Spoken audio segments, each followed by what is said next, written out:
সুপ্রিয় দর্শক শ্রোতা, আসসালামু আলাইকুম। আজকে আপনাদের মাঝে নিয়ে আসলাম কলম করা ভিয়েতনামি পিঙ্ক কাঁঠাল চারা জিওব্যাগ সেট আপ।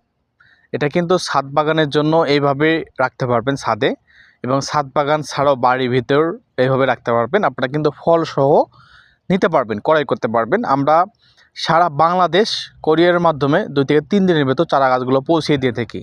তো আপনারা কিন্তু ঘরে বসে থেকে 2 থেকে 3 দিনের ভেতর নিতে পারবেন। তো অবশ্যই যাদের লাগবে ফলসহ কাঁঠাল চারা, ভিয়েতনামি পিঙ্ক কাঁঠাল চারা, অবশ্যই স্ক্রিনে দেওয়া নাম্বারটিতে যোগাযোগ করবেন। স্ক্রিনে দেওয়া নাম্বারটিতে ইমো হোয়াটসঅ্যাপ দুটো দেওয়া আছে, আপনারা চাইলে সেখানেও যোগাযোগ করতে পারেন। আর প্রতারিত হইতে সাবধান, আপনারা 2টা জায়গায় দেখে শুনে যাচাই করে চারা গাছগুলো ক্রয় করবেন। এখন প্রতারিত শেষ নাই, ভিডিওরও শেষ নাই, ইউটিউব, ফেসবুক, টিকটক ইত্যাদি। তো এই জন্য বলি আপনারা 2টা জায়গায় দেখে শুনে যাচাই করে ক্রয় করবেন। আমাদের সালমান নার্সারি, বিশ্বাস তো নার্সারি। তো অবশ্যই যাদের লাগবে স্ক্রিনে দেওয়া নাম্বার দিয়ে যোগাযোগ করবেন। ধন্যবাদ।